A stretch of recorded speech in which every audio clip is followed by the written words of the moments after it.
Hello दोस्तों, आप सभी का स्वागत है आपके अपने YouTube channel SSC exam pro में। आज हम इस वीडियो के माध्यम से विभिन्न परीक्षाओं के लिए विज्ञान से संबंधित 2500 अति महत्वपूर्ण प्रश्नों को देखेंगे। यह प्रश्नों की सीरीज का 11वां पार्ट है। अगर आप पीछे का 10 पार्ट देखना चाहते हैं तो मेरे चैनल में जाके देख सकते हैं। आगे का पार्ट अगले वीडियो में आएगा।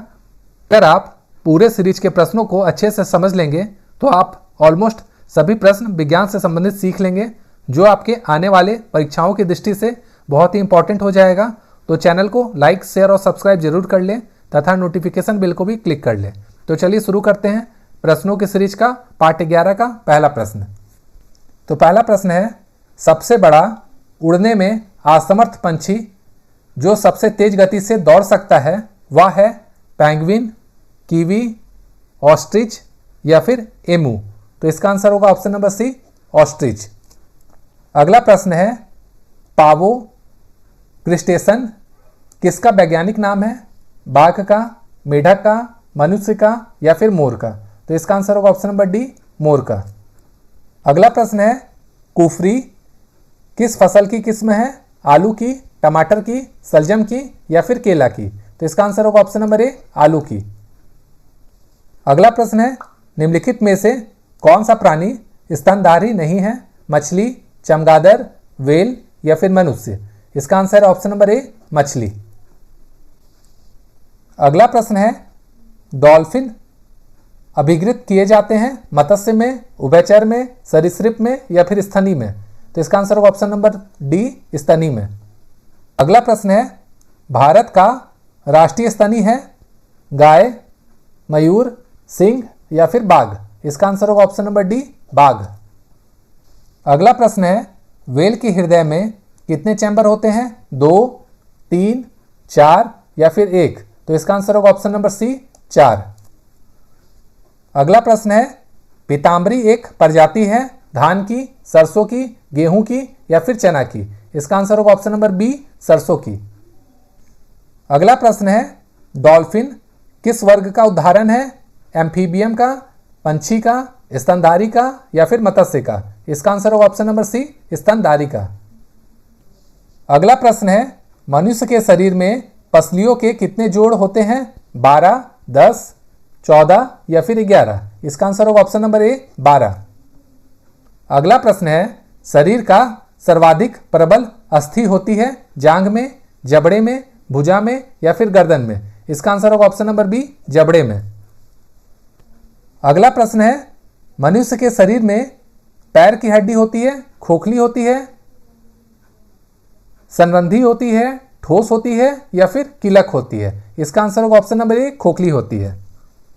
अगला प्रश्न है, टीबिया नामक हड्डी किसमें पाई जाती है? खोपड़ी में, टांग में, भुजा में या फिर मुंह में? इसका आंसर होगा ऑप्शन नंबर बी, टांग में। अगला प्रश्न है, मानव शरीर के किस अंग की हड्डी सबसे लंबी होती है? मेरुदंड की, जांघ की, रिबकेज की या फिर भुजा की? इसका आंसर होगा ऑप्शन नंबर बी, जांघ की। अगला प्रश्न है, मनुष्य के जीवन काल में कितने दांत 2 बार विकसित होते हैं? 4, 12, 20 या फिर 28? इसका आंसर होगा ऑप्शन नंबर सी, 20। अगला प्रश्न है, मानव शरीर में पाचन की अधिकांश भाग किस अंग में संपन्न होता है? पेनक्रियाज में, बड़ी आंत में, छोटी आंत में या फिर अमाशय में? इसका आंसर होगा ऑप्शन नंबर सी, छोटी आंत में। अगला प्रश्न है, मानव शरीर में खून के शुद्धिकरण की प्रक्रिया को कहते हैं? डायलिसिस, हीमोलोसिस, ऑस्मोसिस या फिर पैरालिसिस? तो इसका आंसर होगा ऑप्शन नंबर ए, डायलिसिस। अगला प्रश्न है, लार में कौन सा एंजाइम पाया जाता है? रेनिन, टाइलिन, टेनिन या फिर रेजिन? इसका आंसर होगा ऑप्शन नंबर बी, टाइलिन। अगला प्रश्न है, पेट में भोजन को पचाने के लिए निम्नलिखित में से किसकी खास आवश्यकता होती है? हवा की, पानी की, एंजाइम की या फिर खनिज की? इसका आंसर होगा ऑप्शन नंबर सी, एंजाइम की। अगला प्रश्न है, मुख से निकली लार किसका पाचन करती है? प्रोटीन की, स्टार्च की, वसा की या फिर विटामिन की? इसका आंसर होगा ऑप्शन नंबर बी, स्टार्च की। अगला प्रश्न है, निम्नलिखित में से किस अम्ल की उपस्थिति मानव पेट में होती है? सल्फ्यूरिक अम्ल की, हाइड्रोक्लोरिक अम्ल की, नाइट्रिक अम्ल की या फिर पिक्रिक अम्ल की? तो इसका आंसर होगा ऑप्शन नंबर बी, हाइड्रोक्लोरिक अम्ल की। अगला प्रश्न है, पाचन क्रिया में प्रोटीन निम्नलिखित में से किस पदार्थ में बदल जाता है? वसा में, ग्लूकोज में, एमिनो एसिड में या फिर शर्करा में? तो इसका आंसर होगा option number C, amino acid में। अगला प्रश्न है, निम्नलिखित में से वह अंग कौन सा है जो मानव शरीर में ग्लाइकोजन के रूप में कार्बोहाइड्रेट को जमा करता है? आंत, अमाशय, अग्नाशय या फिर यकृत? तो इसका आंसर होगा ऑप्शन नंबर डी, यकृत। अगला प्रश्न है, पित्त निम्नलिखित में से किसके द्वारा पैदा किया जाता है? यकृत के द्वारा, अमाशय के द्वारा, अग्नाशय के द्वारा या फिर ग्रहणी के द्वारा? तो इसका आंसर होगा ऑप्शन नंबर ए, यकृत यानी लीवर के द्वारा। अगला प्रश्न है, पित्त जमा होता है पित्ताशय में, ग्रहणी में, यकृत में या फिर पलिया में? इसका आंसर होगा ऑप्शन नंबर ए, पित्ताशय में। अगला प्रश्न है, पेसमेकर का संबंध किससे है? गुर्दा से, दिमाग से, फेफड़ा से या फिर हृदय से? इसका आंसर है ऑप्शन नंबर डी, हृदय से।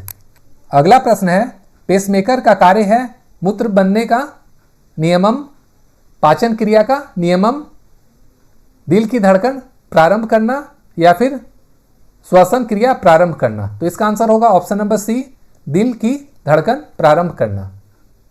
अगला प्रश्न है, गति प्रेरक किससे संबंधित है? गुर्दा से, मस्तिष्क से, हृदय से या फिर फेफड़ा से? इसका आंसर है ऑप्शन नंबर सी, हृदय से। अगला प्रश्न है, निम्नलिखित में से किनकी भित्तियों पर रक्त द्वारा डाले गए दबाव को रक्तदाब यानी ब्लड प्रेशर कहते हैं? हृदय, सीरा, धमनी या फिर कोशिका? तो इसका आंसर होगा ऑप्शन नंबर सी, धमनी।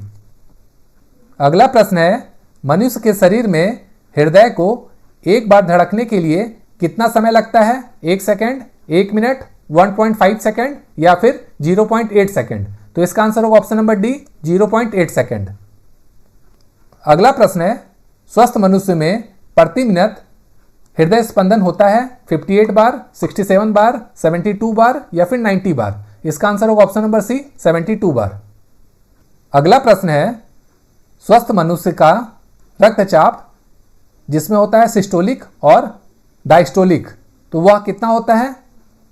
120 mm by 80 mm, 201 mm by 110 mm, 90 mm by 60 mm या फिर 85 mm बाई 55 mm? तो इसका आंसर होगा option number A, 120 mm by 80 mm। इसका मतलब है जो सिस्टोलिक होगा वो 120 होगा mm और जो डायस्टोलिक होगा वो होगा 80 mm। अगला प्रश्न है, मानव रक्त प्लाज्मा में प्रायः पानी की प्रतिशत मात्रा में कितनी भिन्नता होती है? 60%, 70%, 90% या फिर 55%?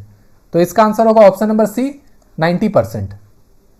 अगला प्रश्न है, रक्त में पाई जाने वाली धातु है कैल्शियम, जिंक, सोडियम या फिर लोहा? इसका आंसर होगा ऑप्शन नंबर डी, लोहा। अगला प्रश्न है, रक्त का शुद्धिकरण कहाँ होता है? फेफड़ा में, हृदय में, किडनी में या फिर यकृत में? इसका आंसर होगा ऑप्शन नंबर सी, किडनी में। अगला प्रश्न है, अधिकतम पोषक तत्व रक्त में कहाँ से अवशोषित किए जाते हैं? बड़ी आंत से, मुंह से, छोटी आंत से या पेट से? तो इसका आंसर होगा ऑप्शन नंबर सी, छोटी आंत से। तो दोस्तों, यह था विज्ञान से संबंधित 2500 अति महत्वपूर्ण प्रश्नों की सीरीज का 11वां पार्ट। आगे का पार्ट देखने के लिए चैनल को लाइक, शेयर और सब्सक्राइब जरूर करें। Thank you.